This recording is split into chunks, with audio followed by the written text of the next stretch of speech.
ജീവിതത്തിലെ ഏറ്റവും വലിയ സന്തോഷം എന്ന് പറയുന്നത് മനസ്സിൻ്റെ സന്തോഷമാണ്. അപ്പം മനസ്സ് ഹാപ്പി ആയി കഴിഞ്ഞാൽ നമുക്ക് നമ്മുടെ ലൈഫിൽ എന്ത് തന്നെ ആഗ്രഹിച്ചാലും അത് നേടിയെടുക്കാൻ പറ്റും.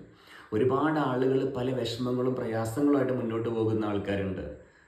മിക്കവാറും ഭയങ്കര ടെൻഷൻ അടിച്ച് നടക്കുന്ന ആൾക്കാരുണ്ട്. ചിന്തകൾ ഒരുപാട് കൂടിയിട്ട് നിയന്ത്രിക്കാൻ കഴിയാത്ത അവസ്ഥ വന്ന ആൾക്കാരുണ്ട്.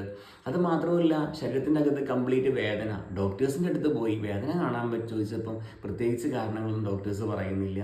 മാത്രമല്ല, അവർക്ക് സയൻറ്റിഫിക്കലി ഒന്നും കാണാനും പറ്റുന്നില്ല.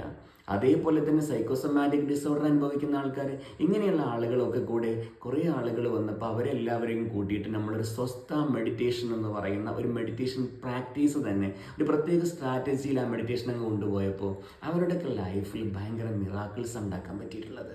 ഒരുപാട് ചേഞ്ചസ് ഉണ്ടായി. അവരൊക്കെ ഭയങ്കര ഹാപ്പി ആയിട്ട് മാറി. മാസം മാസം 2000 3000 ഹോസ്പിറ്റലിൽ കൊണ്ടുപോയി കൊടുത്തിരുന്ന ആളുകൾക്ക് ഒന്നും കൊടുക്കേണ്ടാത്ത ഒരവസ്ഥയിലേക്ക് മാറി വന്നു.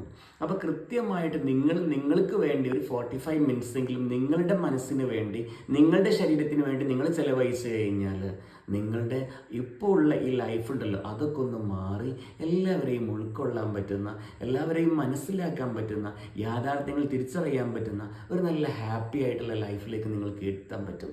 അതാണ് മെഡിറ്റേഷൻ്റെ ഏറ്റവും വലിയ പവർ എന്ന് പറയുന്നത്. ലോകത്തിലെ ഏറ്റവും വലിയ ഹാപ്പിയസ്റ്റ് പേഴ്സൺ ആരാണ് എന്നുള്ളത് ഗൂഗിളിൽ ഒന്ന് ടൈപ്പ് ചെയ്ത് നോക്കൊണ്ടു. അപ്പം കാണാം മാത്യു റിക്കാർഡ് എന്ന് പറയുന്ന ഒരു വ്യക്തിയെ. ഒന്ന് ടൈപ്പ് ചെയ്ത് നോക്കൊണ്ടു അദ്ദേഹത്തിന് എങ്ങനെയാണ് ഇത്രയും വലിയ ഹാപ്പിയസ്റ്റ് പേഴ്സൺ ആവാൻ പറ്റിയെന്നുള്ളത്. വലിയൊരു കഥ.